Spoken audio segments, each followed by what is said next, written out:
Impulsa nuestros cazas y recubre nuestros labios. Nos permite conducir, prenderle fuego e incluso jugar con él. Dependemos de él, desde nuestras camisetas hasta nuestros tejados. De modo que si creen que lo tenemos crudo, piénsenlo mejor. A continuación, en Maravillas Modernas, los secretos del petróleo.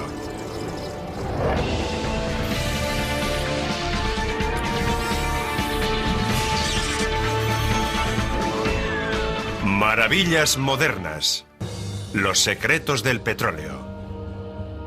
Están avisados. El mundo que nos rodea se acaba. Un suministro incierto y una demanda cada vez más alta han hecho que el petróleo barato pertenezca al pasado. Llenar el depósito nos sale cada vez más caro, pero eso no es todo, ni mucho menos. Tal vez no hayan reparado en ello, pero el primer secreto del petróleo es muy sencillo.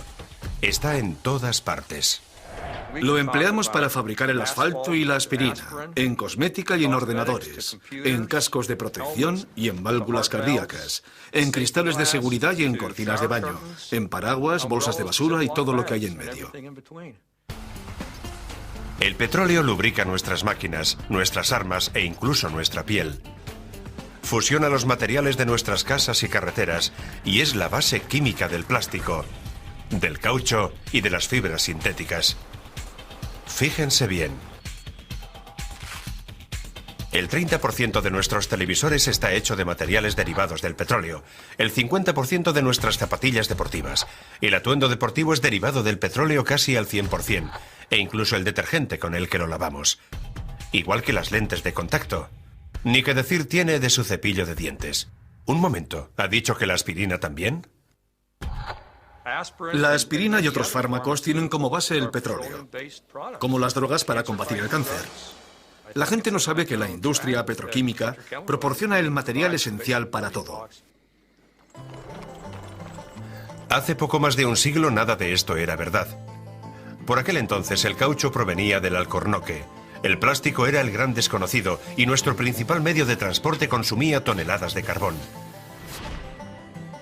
Pero entonces se inventó el motor de combustión, adquirimos mayor movilidad y desde entonces el petróleo es el rey. Nuestra sociedad ha crecido pensando que este increíble material cuesta muy poco y hasta nos lo pueden traer a casa. Y desde hace 50 o 100 años no hemos dejado de imaginar nuevas formas de aprovechar esta excelente materia prima, el gas natural, el petróleo en crudo. Casi hemos hecho magia con él. Un solo barril de crudo contiene unos 160 litros y los norteamericanos consumen al día unos 20 millones. Aproximadamente el 50% de cada barril se destina a la gasolina de automoción, un 15% se transforma en gasóleo. Por increíble que parezca, el 35% restante es lo que sustenta nuestro mundo. ¿Qué tiene el petróleo que lo hace tan polifacético y por ahora tan importante? Dentro de cada barril hay una mezcla de moléculas de hidrógeno y carbono que forman todo tipo de enlaces conocidos como los hidrocarburos. Algunos, como el C4, más conocido por metano, son hidrocarburos relativamente sencillos y se consideran ligeros. El combustible de automoción contiene cadenas moleculares algo más largas, mientras que otros, como la estructura química del aceite de motor, contienen cadenas más complejas de 50 o más átomos de carbono. Si separamos estas moléculas del crudo, obtendremos importantes fuentes de energía, como la gasolina o el gasóleo. Pero lo que queda es una rica mezcla de bases químicas conocidas como materias primas.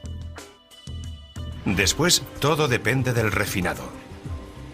Básicamente, en el proceso de refinería se toma el petróleo crudo y se reorganizan las moléculas mediante diferentes procesos. Con unos se elabora la gasolina, con otros se obtiene gasóleo, con otros carburante, con otros el queroseno y también las materias básicas con las que se fabrican todo tipo de productos para consumo mundial. Valero Oil es la refinería más grande de Norteamérica. Aquí en sus instalaciones de Wilmington, California, procesan diariamente más de 135.000 barriles, que llegan en grandes petroleros y son bombeados hasta la costa. Este es el oleoducto por el que nos llega el crudo desde los barcos y por el que se transporta. Tiene un diámetro de 75 centímetros y se introduce en estos tanques. Disponemos de 4 tanques, cada uno con capacidad para 300.000 barriles. Una refinería es un enorme complejo químico donde se realizan 4 tareas básicas: destilación, limpieza con agua, craqueado y mezclado. Cada paso está diseñado para obtener materias primas más puras y concretas. El primer paso es la destilación, donde se separan los hidrocarburos primarios entre sí. La destilación de crudo es el primer paso del proceso de refinado. Aquí tomamos el crudo que proviene de los tanques y comenzamos la separación inicial. El petróleo se calienta por encima de los 370 grados centígrados en un horno conectado a esta torre. Al aumentar el calor, las diferentes moléculas de hidrocarburos del crudo empiezan a evaporarse a diversas temperaturas. Una vez separadas, sus gases se elevan dentro de la torre, se enfrían, se condensan y son extraídos a determinados niveles. Los hidrocarburos más ligeros, como los gases líquidos que se utilizan para fabricar aspirinas, suben hasta arriba, mientras que los más pesados, que se emplean en aceite de motor y asfalto, permanecen en la parte inferior. Como resultado, el crudo que antes era uniforme se ha separado en varios elementos. Tras la separación del crudo obtenemos estos productos que ven aquí. Empezando por el más ligero, tenemos gas natural, que se almacena en este tubo a alta presión. Obtenemos una gasolina ligera, otra gasolina más pesada llamada nafta, combustible para aviones a reacción y gasóleo diésel. También obtenemos diferentes productos de la gama del gasoil y residuos, como el asfalto. O en este caso, tenemos una muestra de coque. Ninguna de las sustancias que salen de la torre de destilación son productos acabados y requieren un ulterior procesado. Llevan millones de años bajo tierra y hay que limpiarlos a fondo para eliminar contaminantes, sobre todo el azufre. En este proceso mezclamos el petróleo con hidrógeno. Lo pasamos a través de los intercambiadores de calor y el horno y calentamos el petróleo a 370 grados. En ese momento lo pasamos a un catalizador que, junto con el hidrógeno, elimina los contaminantes del petróleo para después seguir elaborándolo. El resultado es un producto limpio de contaminantes, como este carburante para aviones a reacción. De hecho, la mayoría de los aeropuertos disponen de oleoductos directos con las refinerías locales.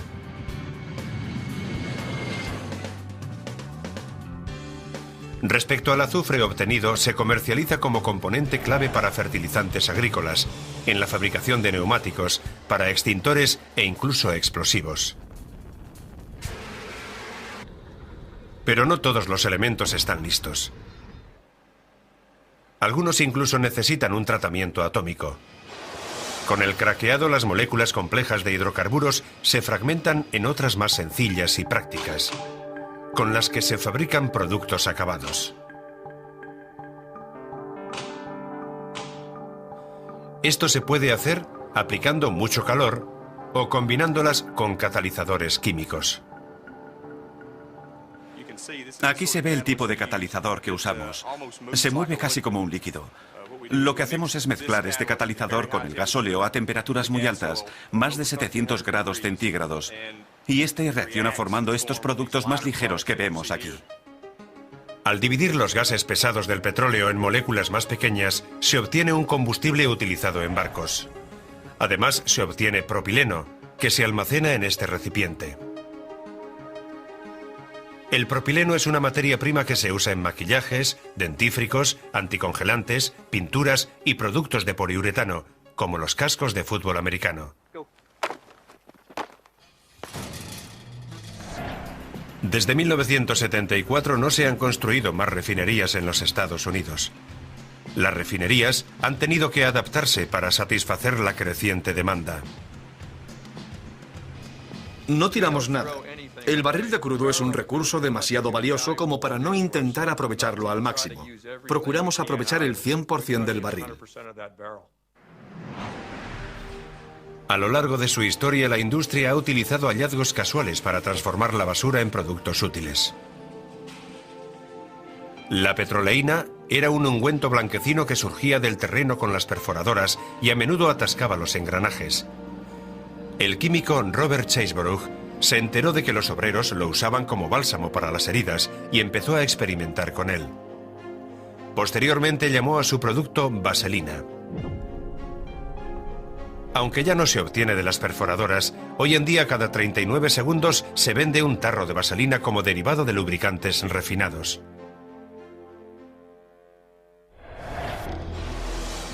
El coque de petróleo, ese desagradable residuo que queda después de separar las demás sustancias, era relegado al fondo de los barriles hasta que empezó a ser utilizado en los hornos de las herrerías. Los residuos son recursos, de modo que empezaron a buscar usos prácticos para los subproductos que se obtenían del proceso de refinado. Y en 1910, un propietario de un modelo T pidió al científico Walter Snelling que analizara los gases que salían del depósito de gasolina. 2 años después, Snelling patentó un gas obtenido del petróleo, el propano. El propano es uno de esos combustibles creados por casualidad. Es un subproducto. Y en la industria lo que hemos hecho es construir todo un negocio en torno a un producto que en los primeros años era descartado como residuo. El propano surge en muchas fases del refinado. Considerémoslo una simple gratificación. Es un hidrocarburo muy energético. Tiene casi 3/4 partes más de hidrógeno por molécula que una molécula de gas natural. También es un carburante que arde bien y es muy rentable. El propano produce entre un 18 y un 24% menos de CO2 que la gasolina. Actualmente más de 17 millones de hogares utilizan el propano para calefacción, cocina y energía. Los agricultores ecológicos lo emplean para eliminar las malas hierbas de sus cultivos y desinfectar sus cuadras sin productos químicos. Y por supuesto, en más de 50 millones de hogares se utiliza para encender la barbacoa. Imagínese, el 2% del mercado energético lo consumen 50 millones de familias solo para la barbacoa. Una ventaja importante del petróleo y sus derivados es su facilidad de manejo. Por ejemplo, comparado con el carbón, es un recurso fácil de transportar. El petróleo es muy versátil y una de sus características es que es líquido y fácil de transportar. El propano no es ninguna excepción. Los fabricantes someten el gas a presión, lo que lo convierte en líquido. Así es 270 veces más compacto.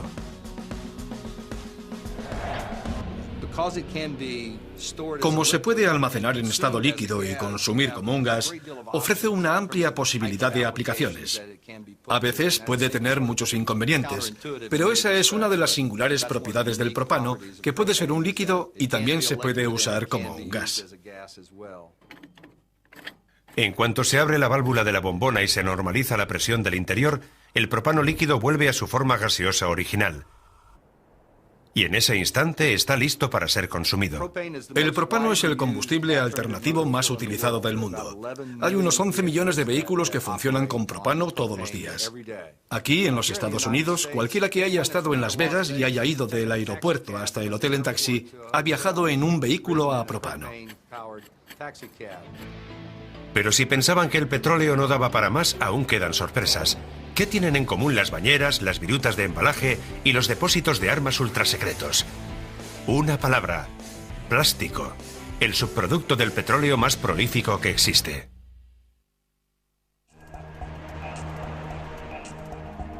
Cada año en las refinerías norteamericanas se elaboran más de 6.000 millones de barriles de petróleo. Pero hay un dato sorprendente. De menos del 5% se obtienen más de 45.000 millones de kilos de plástico. Eso es más plástico que lo que pesan juntos todos los hombres, mujeres y niños de Estados Unidos. El plástico es el producto final más abundante del petróleo. No podemos vivir sin él y cada vez es más caro. Algo tan sencillo como un vaso de cartón basa su funcionalidad en el recubrimiento plástico del interior. Sin ese plástico la bebida se nos derramaría, porque el plástico retiene el líquido en el vaso. Eso hace que el vaso sea práctico. Los monómeros, elementos químicos de los que se componen los plásticos, provienen de los gases obtenidos durante el refinado del petróleo y el gas natural. Al igual que otras partículas, estos gases se dividen en elementos de hidrocarburo más pequeños, conocidos como materias primas químicas. Hay 7 materias primas básicas, entre ellas el etileno, el propileno y el benceno, con los que se fabrica casi todo el plástico mundial. El nylon es un buen ejemplo para mostrarles cómo se hace. Aquí le añadimos un diácido y después una diamina. Y en la unión de ambos elementos químicos, los dos derivados del petróleo, se obtiene el nylon. Cada año se emplean más de 3.600 millones de kilos de nylon para fabricar de todo, desde medias hasta paracaídas. Pero no solo el nylon es polifacético. Casi todos los plásticos pueden ser moldeados de manera infinita. Por eso es tan valioso. Mucha gente cree que el plástico siempre ha sido barato, pero eso no es verdad. Es más, durante mucho tiempo el plástico ha sido más caro que el metal. Lo barato es fabricar un montón de objetos con él.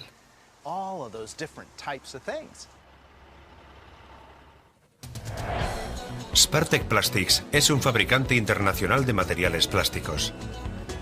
Tiene una producción anual cercana a los 500 millones de kilos.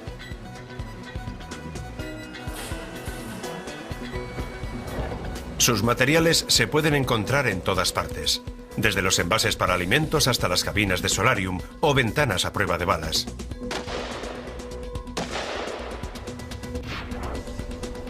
Aquí, en sus instalaciones de La Mirada, California, se fabrican laminados y rollos de 2 de los plásticos más importantes. En esta planta se elaboran el ABS o el poliestireno. Ambos son materiales basados en el estireno. Cada vez que abran la puerta de la nevera, las bandejas, los compartimentos para la comida y, por supuesto, la puerta llevan poliestireno. El ABS y el poliestireno llegan a Spartek en forma de perdigones de plástico. Algunos son de nueva fabricación, otros son reciclados. Son trasladados mediante mangueras de aire hasta llegar al extrusor, el núcleo de la operación. En el interior de este extrusor por calor hay una barrena helicoidal que gira constantemente, arrastrando los perdigones hacia el otro extremo. Los perdigones se comprimen y se frotan entre sí, generando calor y fricción, con lo que el plástico se derrite. La masa mezclada se pasa a través de un estrecho filtro. Así se forma una película de plástico que se desliza a través de una serie de rodillos. Parece muy sencillo, pero para diseñar la barrena se requiere un sofisticado cálculo geométrico, y eso se ha hecho a base de hacer pruebas y meter la pata durante mucho tiempo. Este material se utilizará en diversos embalajes. Si cambiamos la maquinaria por otra más grande, se podrán obtener piezas con las que fabricar bañeras de hidromasaje, botes o incluso kayaks. Se coloca esta plancha en los hornos y se calienta poco a poco. No se calienta de forma repentina, como cuando se funde el material al principio. Así se reblandece hasta combarse, hasta lo que llaman el punto de deformación. Entonces se coloca en un molde y mediante la técnica del vacío se empuja hacia abajo y adopta la forma que se le quiera dar. La extrusión por calor es un sistema clave para la fabricación de plásticos a medida. Pero también hay otros, como la soldadura. El vinilo, también conocido como PVC, es un plástico obtenido del petróleo, muy conocido por su durabilidad y flexibilidad. Su utilidad fue comprobada en los años 20 por un ingeniero químico que, según la leyenda, buscaba una pelota de golf más resistente. Actualmente los plásticos derivados del petróleo siguen desempeñando un papel importante en la fabricación de pelotas de golf.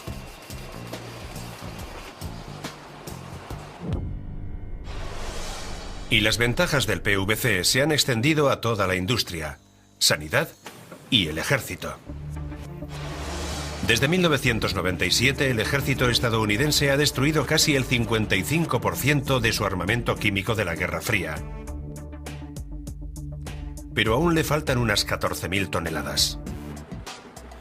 Y en este entorno cargado de agentes tóxicos como el gas sarín, el buzo protector puede suponer para un trabajador la diferencia entre la vida y la muerte. Aquí, en Vinyl Technology, se han fabricado más de 130.000 buzos de vinilo. El buzo está hecho de un 99% de material plástico. El visor es básicamente material de parabrisas, del que se usa en coches descapotables. Todo lo demás consiste en una aleación especial de capas de plástico, especialmente creadas para protegerse de los agentes químicos. Están diseñados para retrasar la permeabilidad de una sustancia a través del material y permitir que el obrero trabaje el máximo tiempo posible. El buzo no lleva costuras ni remaches. Todas las juntas de los materiales están soldadas por radiofrecuencia. Si nos fijamos bien, podemos distinguir algunas de las juntas del perímetro del visor. El vinilo está soldado con la aleación, que es el material blanco. Todas las costuras son muy limpias y están por fuera para proporcionar la máxima comodidad al usuario. Los buzos no están terminados hasta que los trabajadores que los usen se los prueban.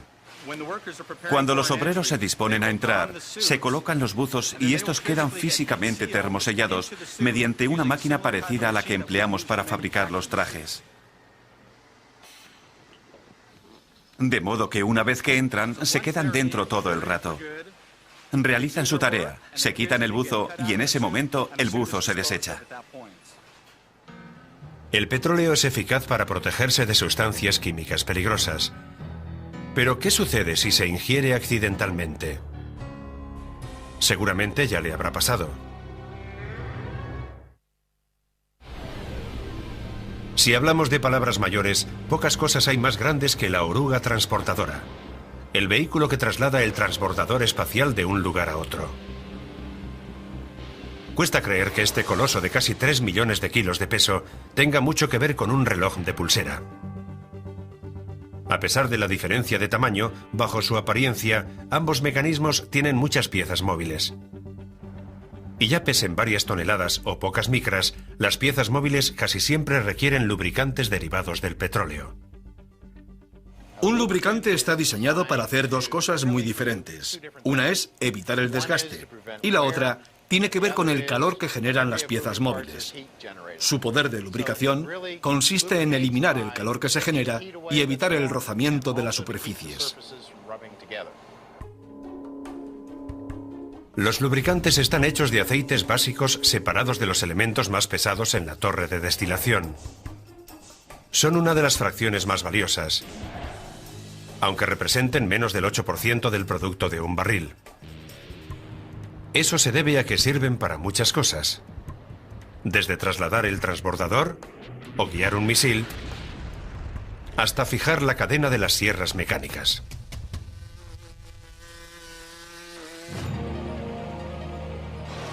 Los fabricantes de Lubricating Specialties reciben aceites básicos de todas las refinerías del país y los mezclan, creando miles de lubricantes diferentes cada mes.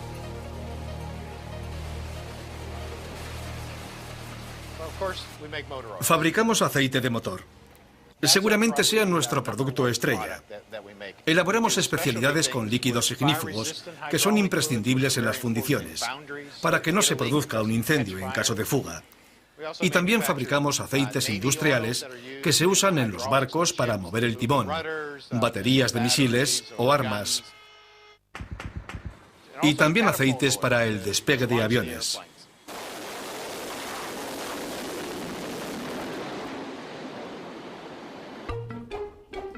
La labor de un lubricante consiste en crear una fina película entre dos piezas móviles.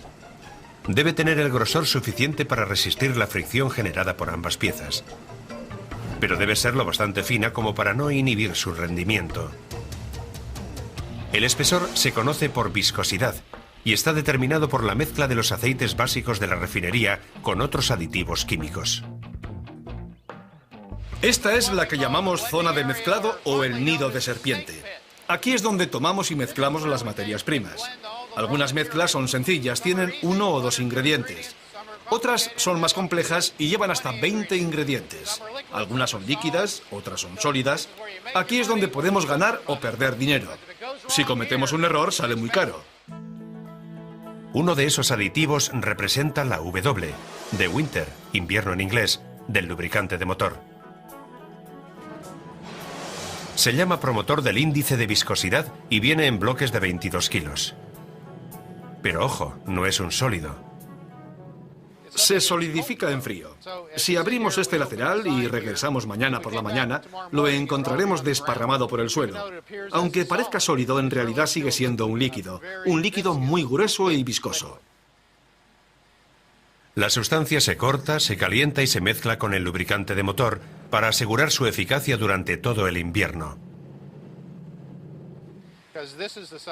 Es una sustancia que nos permite utilizar el mismo lubricante de motor en verano como en invierno.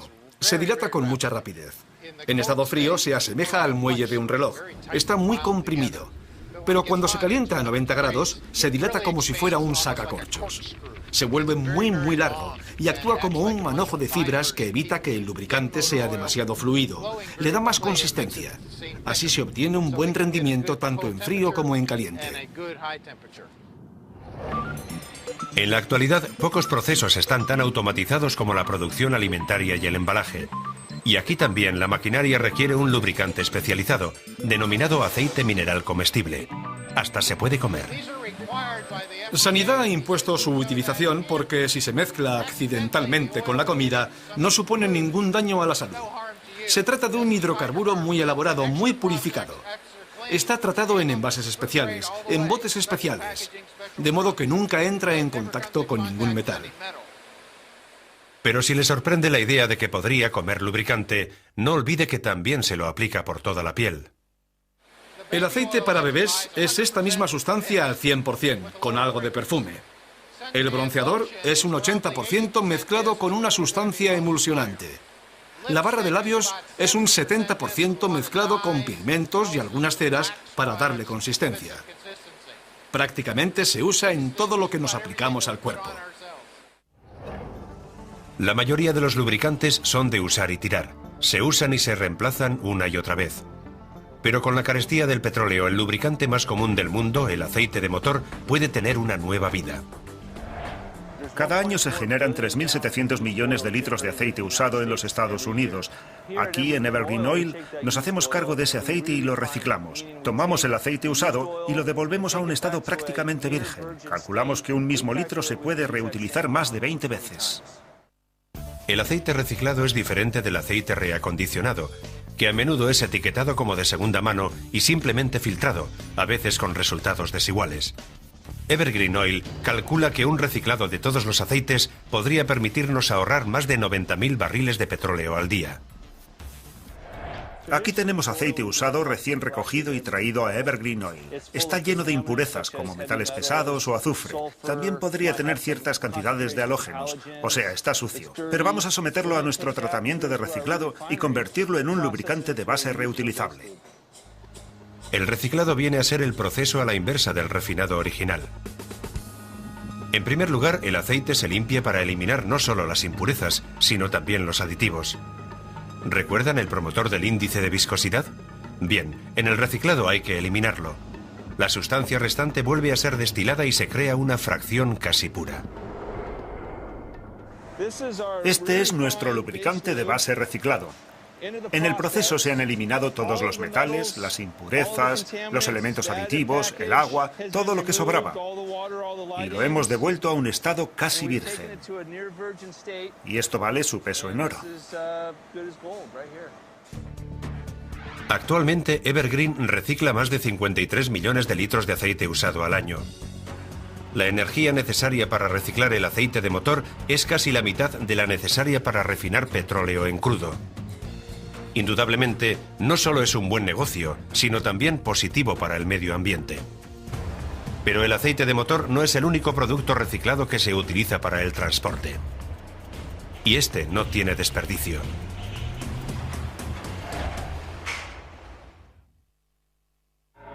¿Sol abrasador? ¿Tormentas tempestuosas? ¿Vientos huracanados? Haga el tiempo que haga, necesitamos un techo para protegernos de la ira de la madre naturaleza. Y lo más importante que hay que proteger es precisamente el tejado. Aquí es donde interviene el petróleo. Actualmente 4 de cada 5 hogares estadounidenses están cubiertos de tejas de asfalto, el material más utilizado en este país. La industria del asfalto fabrica anualmente más de 1.000 millones de kilómetros cuadrados de productos para tejados, material suficiente para cubrir 5 millones de hogares al año. Los pozos naturales de asfalto existen desde hace millones de años. Y los pueblos antiguos aprovechaban sus pegajosas propiedades para construir ciudades, calafatear botes e incluso embalsamar a sus muertos. Hoy casi todo el asfalto se obtiene del refinado de petróleo y representa el 3% de un barril de crudo. Es el líquido denso y oscuro que queda una vez retirados los hidrocarburos más ligeros. Aquí, en Owens Corning Asphalt Single Manufacturing Center, en Compton, California, se elaboran más de 110 toneladas de asfalto líquido cada día. Aquí es donde recibimos el asfalto en nuestra planta. Llega en camiones y se transporta al conversor, que es esa torre que tengo justo detrás de mí. Aquí es donde transformamos el asfalto en un material apto para construir tejados. Se aplica aire caliente al asfalto para hacerlo blando y duradero. Las tejas de asfalto están hechas de 3 elementos básicos: una alfombra sintética de papel o fibra de vidrio, mineral granulado y finalmente un recubrimiento de asfalto. Detrás tengo el aplicador de asfalto. Aquí es donde se junta el asfalto con la fibra de vidrio. Entonces se aplica un recubrimiento de asfalto a ambos lados de la alfombra de fibra de vidrio. Se ve que hay una cantidad de asfalto que no recubre por completo la alfombra. Ese material se recicla y se vuelve a mezclar, de modo que no se desaprovecha absolutamente nada en esta fase del proceso. La técnica de producción de la alfombra de fibra ha avanzado mucho, lo que nos ha permitido reducir la cantidad de asfalto utilizado y al mismo tiempo mantener la calidad de las tejas. El mineral granulado superior es muy grueso y está recubierto de diferentes colores. Esto ofrece al comprador varias opciones estéticas, pero también tiene el efecto práctico de desviar los rayos ultravioleta del sol, con lo que se reduce el calor. Una vez fusionados los materiales, las tejas se dejan enfriar y posteriormente se cortan y se les da un determinado acabado según las necesidades del mercado. Estamos al final de la línea de producción. Este es el producto acabado. Podemos ver la capa de asfalto. Por dentro está la alfombra y los gránulos impregnados. Todo fusionado en el producto final. En el anverso se aprecia el material de unión, el adhesivo de solapamiento entre una teja y otra, y una capa de material para evitar que se peguen dentro del embalaje antes de ser utilizadas. En la actualidad, la producción de tejados supone menos del 15% del asfalto que sale de la refinería. Un porcentaje aún menor se destina a la construcción de estructuras impermeables, como diques y rompeolas. ¿Y para qué se utiliza el resto? No tiene más que fijarse en la carretera bajo sus pies. En los Estados Unidos hay más de 6 millones de kilómetros de carretera. El 94% está recubierto de asfalto. Vulcan Asphalt produce cada hora más de 500 toneladas de asfalto de carretera. El petróleo es imprescindible para dar consistencia. Necesitamos el petróleo como elemento adhesivo para darle consistencia y compactarlo. Eso es lo que nos permite viajar sobre una superficie sólida, de modo que es un ingrediente muy importante.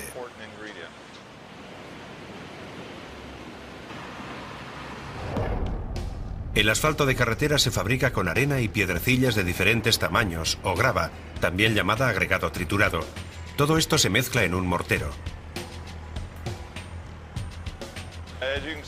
Como se puede ver, tengo piedrecillas de diferentes tamaños, algunas de medio centímetro, otras de 1 centímetro, otras mayores, y también arena. En la mezcla utilizamos diferentes tamaños. Para hacer un buen mortero hay que rellenar todos los huecos, que no haya ningún resquicio. Lo que hacemos es empezar por la grava más grande y después se añade la más pequeña para que quede todo compacto. De otro modo, la carretera se quebraría. El petróleo rellena todas las grietas y también le da consistencia. Los diferentes tipos de superficie requieren diferentes mezclas. Una vez establecida la fórmula correcta, el agregado se traslada a una secadora, donde se calienta a casi 900 grados centígrados. Lo secamos por completo antes de mezclarlo con el petróleo, porque el agua y el petróleo no ligan. Dentro de la secadora, Vulcan también añade asfalto reciclado al mortero, con lo que se ahorra grava y petróleo. Esto es asfalto reciclado. Este es uno de los productos que más se reciclan en los Estados Unidos. Aquí lo usamos bastante. Es una porción muy importante de nuestra mezcla de asfalto. Se incluye el petróleo líquido utilizado previamente.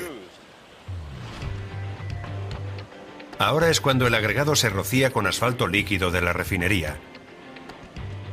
Tras una breve pero intensa mezcla, el proceso está terminado. Aquí tenemos nuestro producto final tal y como sale de nuestras instalaciones. Como se puede apreciar por el tamaño del agregado, es una mezcla de 2 centímetros. Con esto se pavimenta la carretera. Seguramente esta misma tarde lo transportaremos allá. Una carretera asfaltada, otro derivado del petróleo que damos por hecho. Pero ahora se nos plantea una interrogante. ¿Qué pasará cuando se acabe el petróleo?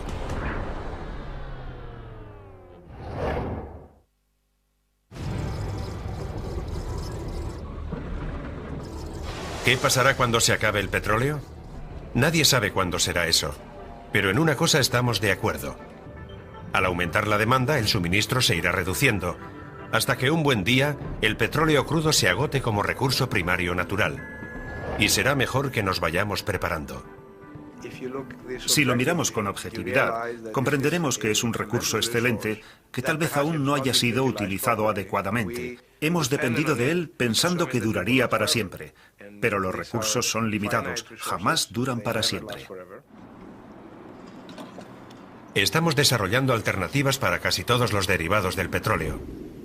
Cada vez hay más fuentes de energía renovable. Por ejemplo, la energía eólica cubre un 1% de las necesidades energéticas de Norteamérica, como en su día hizo el uso incipiente del petróleo. Y eso no es todo. Esta autopista no solo está pavimentada con asfalto tradicional, sino también con un bioasfalto obtenido del azúcar de caña. Y aunque la mayoría de los lubricantes de motor sintéticos aún contengan petróleo, el coste de los lubricantes 100% sintéticos sigue disminuyendo. Hace poco, Virgin Atlantic Airlines lanzó el primer avión que funciona con una mezcla parcial de combustible a base de algas.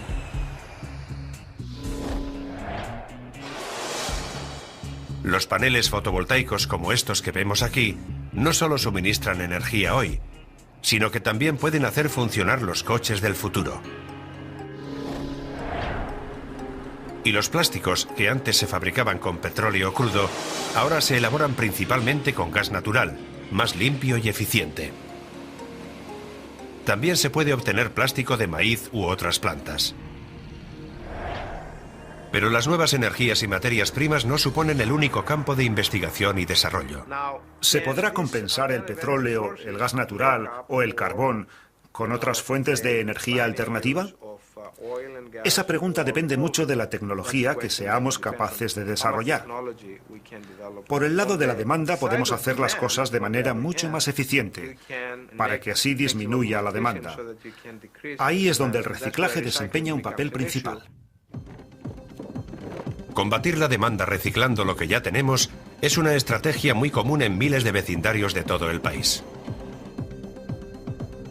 No hay más que ver las botellas de plástico, que generan más de 9 millones de plástico reciclado cada año. Sin embargo, el reto no reside en los plásticos sencillos, como las botellas, sino en productos más complejos, como los televisores u ordenadores, que contienen muchos tipos de plástico. Hasta hace poco, la única solución era el vertedero. Pero aquí llega la nueva ciencia de la recuperación. En torno a la recuperación se está desarrollando un inmenso mercado y hay mucha gente ávida de plástico reciclable, pero tenemos que sacarlo de nuestra basura. Ahí es donde tenemos que pensar nuevos métodos, no solo porque haya una mayor concienciación ecológica, sino porque el propio plástico ha incrementado su valor. Literalmente se ha triplicado o cuadruplicado. En 1994, Trip Allen fundó la empresa MBA Polymeries para reciclar piezas de plástico de equipos de alta tecnología. Podemos aprovecharnos de las propiedades del plástico, por ejemplo, de su densidad. Los plásticos tienen diferentes densidades. El polietileno de una botella de detergente o de leche es más ligero que el agua. El poliéster PET, lo que usamos en las botellas de refresco, es más pesado que el agua. Tomamos los dos, los trituramos, los agitamos y sin más los introducimos en agua. Y apreciamos la separación. El polietileno flota y el poliéster o PET se hunde. No siempre resulta tan sencillo. Hay que buscar métodos prácticos para separar los plásticos. Los ordenadores llevan 12 tipos de plástico diferentes, todos ellos reciclables. ¿Pero conocen un producto que lleve 39 tipos diferentes de plástico? Lo han adivinado, el coche familiar.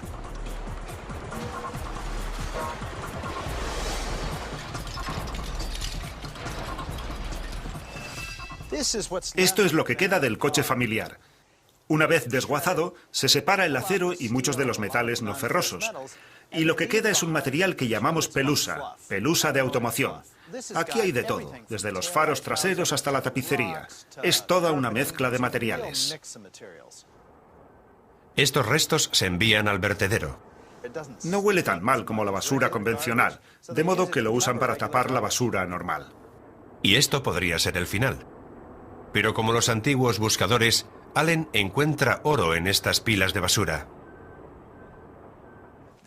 Este vehículo utiliza una serie de técnicas que provienen principalmente de los antiguos conceptos de la minería. California fue fundada durante la fiebre del oro. ¿Y qué es la búsqueda del oro sino la selección de piedrecillas amarillas entre otras piedrecillas inmundas? El proceso comienza pasando la pelusa de automoción a través de unos imanes para eliminar cualquier partícula metálica. Entonces se introduce la pelusa en una serie de ciclones de agua, tornados giratorios de H2O, que separan los diferentes plásticos u otros elementos de la pelusa. Al seleccionar el material según su rapidez para hundirse o flotar, podemos obtener diferentes productos simplemente usando agua. Hay mucho acero y metales no ferrosos, pero también hay diversas variedades de plástico que se pueden aprovechar para elaborar otros productos de consumo. Todavía es un prototipo, pero las posibilidades de este ciclón de agua saltan a la vista y se pueden aplicar a mayor escala, como en los propios vertederos. Pero por ahora debemos tener presente que en un mundo que lucha contra la tiranía del petróleo, la innovación y el desarrollo esconden secretos que no deberíamos olvidar.